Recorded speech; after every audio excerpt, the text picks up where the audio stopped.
Shalom,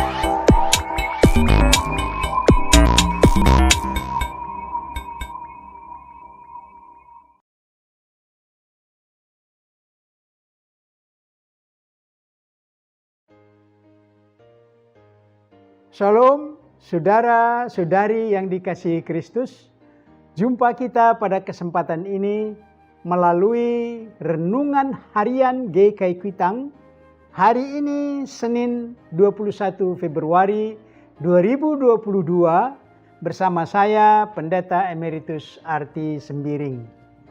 Bahan firman Tuhan yang kita renungkan pada kesempatan ini terambil dari kitab Ulangan pasal 31 ayat 7 sampai ayat 8. Saya bacakan untuk kita Ulangan 31 ayat 7 sampai ayat 8 demikian.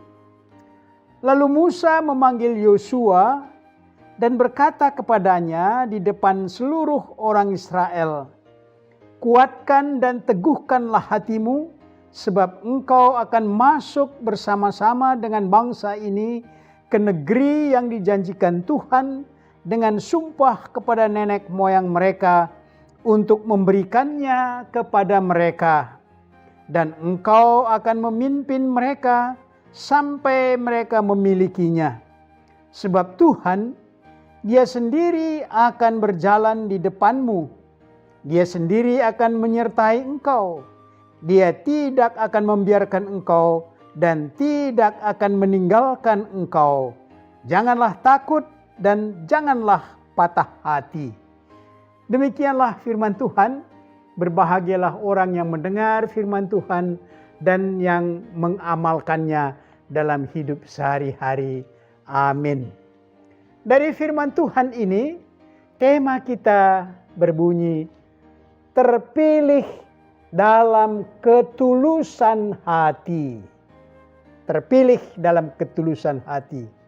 Saudara-saudari, situasi saat ini membawa kita turut terbawa dengan situasi politik di negeri kita. Khususnya berita-berita calon Presiden Republik Indonesia yang akan dilakukan nanti melalui pemilu di tahun 2024 mendatang. Karena peristiwa itu besar dan penting, maka saat ini sudah ada calon-calon yang mengatakan dirinya sebagai calon, mempersiapkan diri sebagai calon presiden dan wakil presiden. Tentu kita juga tidak bisa berdiam diri untuk mengambil ancang-ancang sesuai dengan isu-isu yang kita dengar. Karena itu adalah tanggung jawab sebagai warga negara. Pergantian pimpinan adalah hal yang wajar dan harus karena berbagai faktor. Tetapi yang namanya pimpinan, selalu jabatan itu menarik hati. Renungan kita ini tidak bermaksud membahas soal pimpinan di negeri atau di instansi tertentu. Firman Tuhan bahan renungan kita menjadi perhatian kita, yaitu pergantian pimpinan umat Tuhan, bangsa Israel yang sedang dalam perjalanan menuju tanah perjanjian. Tuhan sudah janjikan kepada nenek moyang bangsa Israel untuk memiliki tanah perjanjian ini. Sejak keluar dari Mesir, Musa telah dipanggil, telah ditetapkan oleh Tuhan memimpin mereka, memimpin umat itu. Memang memimpin umat itu tidaklah gampang, karena belum tahu bagaimana keadaan mereka. Mereka bagaikan kuda lepas kandang, liar, dan Musa hanyalah taat pada perintah Tuhan. Maka sesungguhnya Tuhanlah yang memimpin mereka melalui Musa. Kepemimpinan Musa juga mendapat tantangan. Miriam, ini saudara perempuan dari Musa, dan Harun sempat menantang kepemimpinan Musa dengan berkata, Sungguhkah Tuhan berfirman dengan perantaran Musa saja? Bukankah dengan perantaran kita juga Ia berfirman? Dalam bahasa politik sekarang disebut Harun dan Miriam melancarkan kudeta atas pimpinan Musa. Tetapi Tuhan menegur mereka dengan keras dan berkata, "Mengapakah kamu tidak takut mengatai hambaku Musa?" Tidak hanya itu, pemberontakan atas pimpinan Musa yang cukup besar oleh Korah, Datan, dan Abiram dengan mengumpulkan rakyat di padang gurun itu yang cukup banyak untuk melawan Musa. Tetapi Tuhanlah yang memadamkan pemberontakan ini dengan bumi membuka mulutnya menelan si pemberontak ini. Saudara-saudari, telah tiba saatnya Musa memang harus diganti. Tetapi Tuhanlah yang menetapkan pengganti Musa. Tidak dengan kudeta atau dengan perlawanan. Yosua sejak masa mudanya telah turut membantu Musa. Perjalanan Musa mendaki gunung Sinai untuk menerima 2 loh batu. Yosua berperan sebagai pembantu Musa. Yosua juga memimpin perlawanan mengalahkan orang Amalek. Peristiwa para pengintai yang ditugaskan Musa 12 orang ke negeri Kanaan.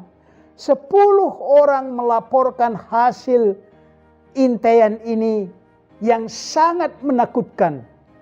Hanya 2 orang yang melaporkan, yaitu Kaleb dan Yosua ini yang mengatakan, "Tuhan menyertai kita, jangan takut kepada mereka."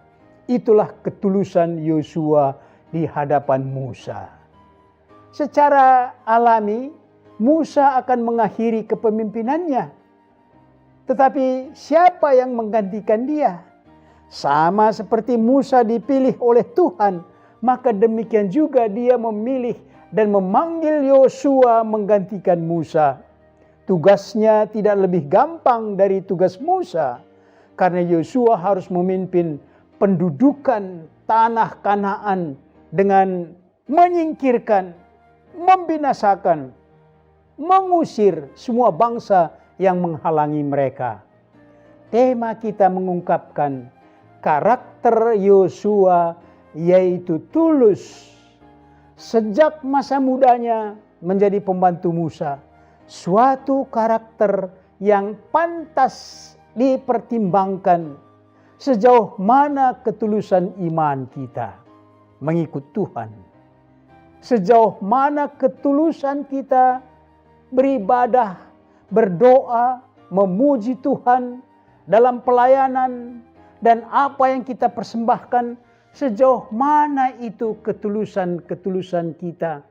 Seperti teman-teman penatua menjalankan tugas pelayanan di tengah jemaat kita, pengurus komisi-komisi, dan pelayanan-pelayanan yang lain. Adakah ketulusan hati yang menjadi landasan kita melaksanakan tugas pengutusan kita, pelayanan kita? Mari kita aplikasikan renungan ini dengan pokok sebagai berikut. Pertama, coba ingat faktor apa yang menantang ketulusan iman Anda sehingga runtuh. Ketulusan runtuh. Faktor apa yang menantang?